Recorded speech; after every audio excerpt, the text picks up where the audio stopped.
What's up, boys and girls? Due to popular demand, we're going to be touching on the Super Saiyan transformation and whether or not Super has retconned how it works. And truth be told, I'm going to make this quick because I really don't think I need to elaborate on this too much. And I know I say that a lot and it winds up like a 10-20 minute video. Don't worry. This should be under 10 minutes even. But I just want to touch on something.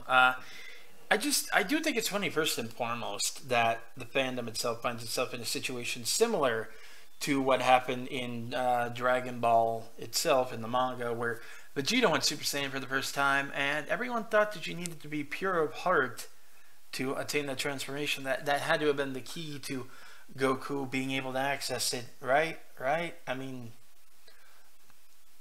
sure, except it clearly wasn't.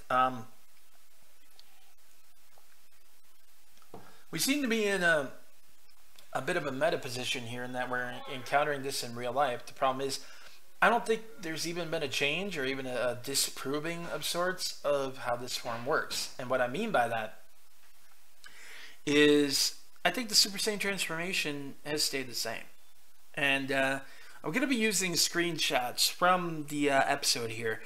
But as you can see, and you'll probably see this a little bit beyond this explanation here, Cabba, when he's explaining the Super Saiyan form to Khalifa, specifically is trying to goad her into anger, because that is how he attained the form. You'll recall, when Cabba first went Super Saiyan, it was because Vegeta pushed him into doing it. Now, interestingly enough, Cabba took significantly less of a push than, say, Goku had, or Vegeta had, or Gohan had. In fact, Goten and Trunks also seem to require less of a push, and that's something I want to come back to in a minute because I have a little bit of a theory on that. But sticking to the facts at this point, Cabba took it, although easier, by being made angry. Vegeta insulting him, belittling him, mocking him, threatening his home world. It enraged him. And he transformed. Now, the reason that I bring that up is he does indeed say that to Khalifa too. And she asks him, do you have to get angry every time you do it? And then he says, no, when you get used to it, all you have to do is kind of focus your energy here at this part of your back. And you'll get this tingling sensation, and that's how you know that you're building up to it. Now, the reason that I think a lot of people take offense to that is because they use the term tingly feeling, tingling sensation, tingly feeling, which sounds rather childish and simplistic and not as sweeping or epic as tapping into your visceral rage and your emotions and your pain. But when you could take chakras, energy points, and where they're located, and you factor them into the mix, and he's essentially saying the same thing. What do I mean by that?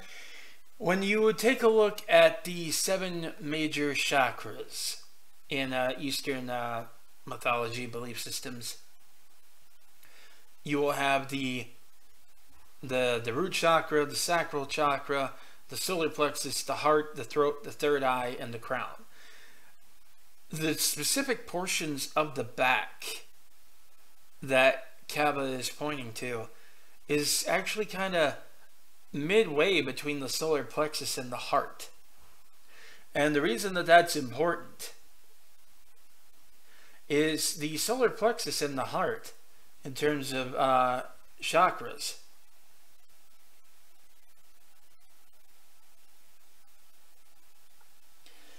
is, well, your contentment, your peace, your personal power, your self-control in terms of the solar plexus. In the heart, you have compassion, forgiveness, confidence, stability, security. And the reason that I bring those up, and I know that none of those things seem like on the surface they have anything to do with the Super Saiyan form, is think about the description of how you go Super Saiyan. Your fear, your rage, anger, desperation. Why are these important to keep in mind? Because when your chakras are imbalanced, that is when they are in a state of flux. They are a lot more wild. And it's these emotions that caused those chakras to be in flux for these characters. And these chakras, this energy mixing while in flux in their back, right there, right between these two chakras, right between the energy points, is what combines to push them over the edge. That is what triggers this transformation. It also explains why Super Saiyan would be such a drain and a strain on the user, because when your chakras, when your energy is that wildly in flux, that tumultuous, in that much turmoil, you're going to burn through energy quickly. And that explains the stamina drain. That explains the wear on the user. That explains why it's hard to control. And when you do learn to control it, and you can summon that and cause that mixing on your own, which Kappa shows her how it's done, and she manages to kind of do, which would imply that she's actually really gifted at manipulating her ki, which is actually pretty cool. But yeah, it would explain how they're able to trigger that on their own without having to tap into that every time, which is what we saw there. You don't have to get angry every time once you know that feeling, and you figure out how to replicate it and press it and bring it out to the surface. So, truth be told, I really don't think that they changed anything. I think we just got a bit more detail into how it works. Not super elaborate detail, maybe not even a textbook definition of how these chakras would actually work. But based on what we know about ki in series and everything in that direction, I don't think this is, out of line at all. In fact, I think it's actually completely in line with what we already know. All right, that's going to do it for this. Yes, I promised to be quick, and quick it was. We are only 8 minutes in. Ooh, boy.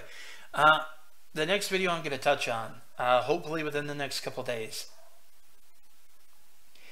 is I'm going to go back, and I know this is going to upset at least one of the commenters on the last video, but I'm going to be talking about Krillin again, and specifically a pattern of his characterization that I believe was brought to a head in Super, but had existed in Z. They just never really did anything with it.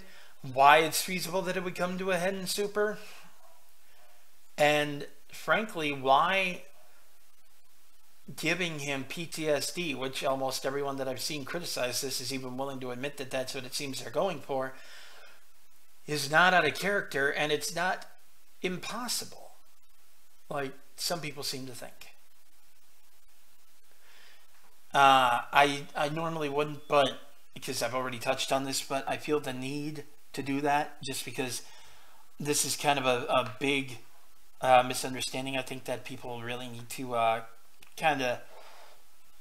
want to give my side of it, because I strongly disagree with the criticism surrounding this.